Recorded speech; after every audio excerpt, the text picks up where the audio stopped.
Hello madlang people, ito na naman ako mag-share ng mga lutuing Chinese dito sa Hong Kong. Ito po ay ang steamed fish at ito naman ay ang pork barbecue.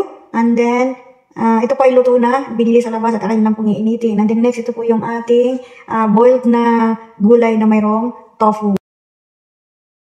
So ayan guys, ang aming maluluto. No? So ito naman ang ating preparation no? Sa pagluluto. Ito yung ating pechay. Walang kamatayang pechay dito sa Hong Kong everyday pechay. Okay, ito naman yung tofu na ihalo natin sa ating pechay o sa ating sabaw. Yan ang ating green onion na ating ilalagay sa ibabaw ng steamed fish. Ayan po yung ating i-steam na isda. Yan. So ito naman po ang next ay ang pork barbecue. No? So ayan po binili lang po yan nila sa labas at akin lang po yung iinit sa oven. So, ito po ang ating mga lulutuin today. At ito po ay ang ating soup. Naka-ready na. So, nakaseparate po yung soup mamaya kung paano ko ginawa ang soup. At nakahaba na po kung dito ko pa idudugtong ang pagluluto ng soup. Same lang po yan sa procedure na atin pong ginagawa sa soup. Kaya lang ngayon merong tofu na nilagay. So, ayan po ang soup. Pinakuluan ko na. Ininit ko na ulit at nilagay ko yung tofu. Ayan po. Ganyan lang po maglagay ng tofu. Ano? And then, after na pagkulo niya, ng ilang minuto ay ilalagay naman natin ang gulay. So, ito naman po ang ating fish steam. At atin ang naka-ready, no? So, i-steam po natin siya ng 10 minutes. Itong isda na ito ay parang bangus ba? Ito, no? So, bangus na malaki.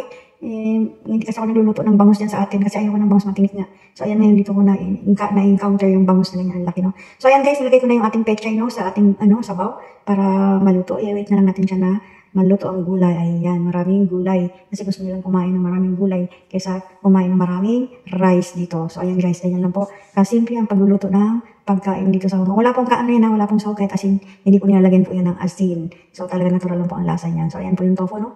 So, dahan-dahan lang natin ang paghalukay kasi madudurog ang tofu. So, ayan naman po ay atin na pong ginigisa yung ating spring onion, no? Para ilagay natin sa ibabaw ng ating fish steam. So, ayan na po. Ayan na yung ating gulay. Ready na. Nilagay ko na. Hinalo ko na doon sa ating soup para yung soup mamaya isa-serve na natin ng ganun. And then next, ito na po yung ating pork barbecue. Nainit ko na siya sa oven ng saglit lang. Ayaw nila kasi na overcook. So, saglit ko na siyang ininit doon. 150 degree Fahrenheit and then 3 minutes lang po. So, ito na po ang ating fish steam. So, nilagay ko na yung ating green onion at nilagyan ko po ng konting soy sauce para pampaalat. Wala po kasi talagang asin yan. Thank you for watching. Have a nice day. God bless us all. And please don't forget to follow, like, and share my video.